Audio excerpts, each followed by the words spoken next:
Mahatma Karamchand Gandhi was born on October 2nd, 1869, in Porbandar, India. The youngest of four siblings, he would steal to buy cigarettes at a young age, but quickly changed after he confessed to his father and his father embraced him. After changing his life around, he left his wife and kids at the age of 17 for law school in London, but quickly realized after he graduated that he would not be a good lawyer because he would get too frightened. Later he traveled to South Africa for a job, but he experienced something he would have never expected.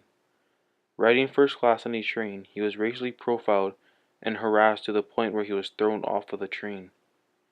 He sought justice and wanted revenge. Throughout his time in South Africa, he witnessed the British dominating over other cultures. He did not like this and he thought that everyone should have equal power and no one should have dominance. He then gathered many other Indian protesters and protested without violence or retaliation. In South Africa, he witnessed many times violence that the British enjoyed doing.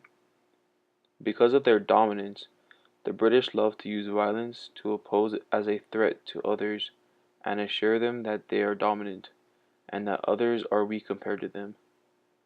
Gandhi hated this and wanted no violence and no retaliation. Gandhi believed that violence does not solve anything and that throughout the world there should be peace and harmony. Gandhi coined the term satyagraha, a combination of two Sanskrit words meaning truth and the pursuit of, to describe his revolutionary concept. The goal of nonviolence was as old as human philosophy. Gandhi's insight was to apply the ideal to practical political situations. In 1915, over 300 million Indians were ruled by less than 100,000 English invaders. Gandhi did not think that the Indians should be ruled by the English invaders. He thought that the Indian people were too great to be ruled by invaders of their own country. He said that they should not be trampled on, and that they should fight for their freedom. Being afraid of being trampled on forever, Gandhi challenged his people of India to resist and that if you behave like worms, you shall be trampled on. Instead of being dependent, they should be brave and independent. After seeing many new laws enforced by the British, Indian people took exactly what Gandhi said and they did not want to be trampled on. Because the British said that their marriages are no longer recognized, everyone, even women, came out to protest and stand for their rights.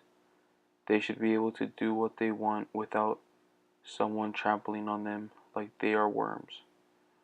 The Indian people were brave and fought for what's right and what belongs to them, their freedom.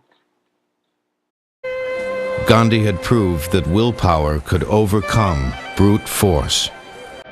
Eager to challenge England on his home ground, in 1915, at age 45, he returned to an India strangling under the yoke of imperialism. For 2 centuries, the British had systematically plundered India's natural resources. Deprived of raw material, native industries withered away. India was the largest, most populous, and most profitable outpost. The British used India for raw material. Because India was so powerful and profitable, the British used it for trade and money. They did not care about the Indian people at all. They just cared about themselves. The Indians lost everything. Because of the greedy and powerful British, the Indians were left with nothing. It was extremely difficult to even survive.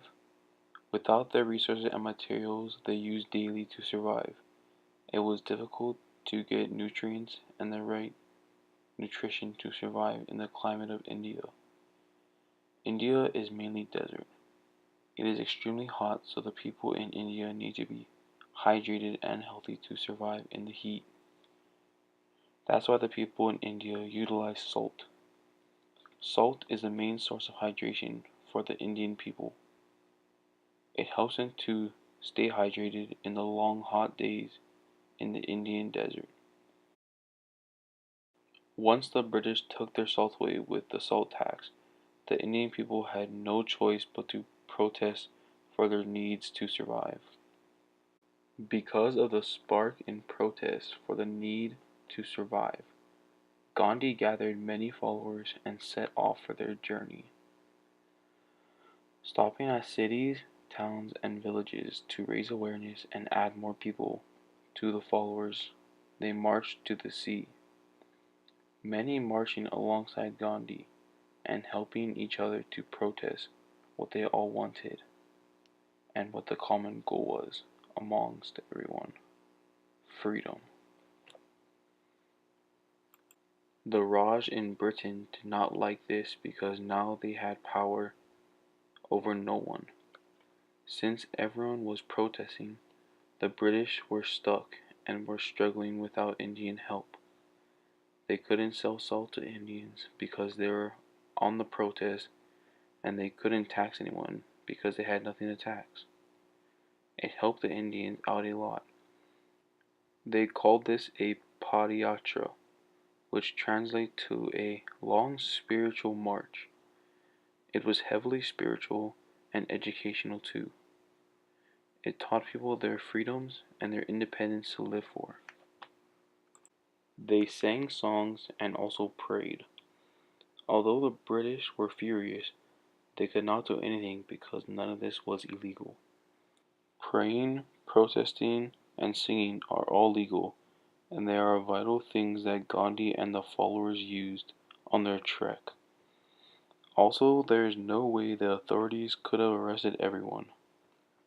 Because of the number of people marching and following, no matter what the situation is, there would be no way to arrest everyone. Almost the whole country was there to protest and follow Gandhi on his trek. 1930 Salt March covered just 10 miles a day, allowing interest to build and giving foreign reporters time to come to India and cover the spectacle firsthand.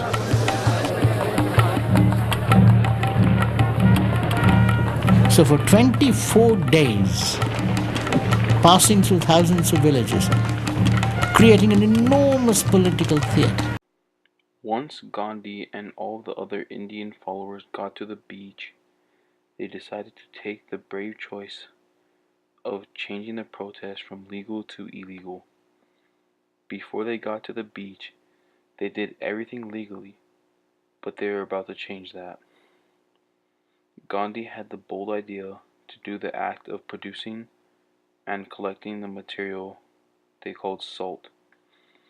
Once they arrived at the beach, they used jars to harvest plenty of salt and produce it on their protest. This act of rebellion is a part of their protest and their revolt. Not long after their illegal rebellion, the British heard about the illegal collection of salt. The British rushed down to Gandhi and his followers to see them in the act. The Raj caught them in the act of civil disobedience. Gandhi was sentenced to jail for 8 years, while thousands of others were arrested for collecting salt. The end result number was over 60,000 people, including Gandhi, were arrested for the collection of salt. Thousands were jailed, including Gandhi. Police brutally clubbed protesters, further enraging and unifying the Indian people. Gandhi knew that nonviolent resistance requires its followers to show their courage, thus appealing to the best in human nature. He had taught Indians to rebel against their oppressors and against themselves.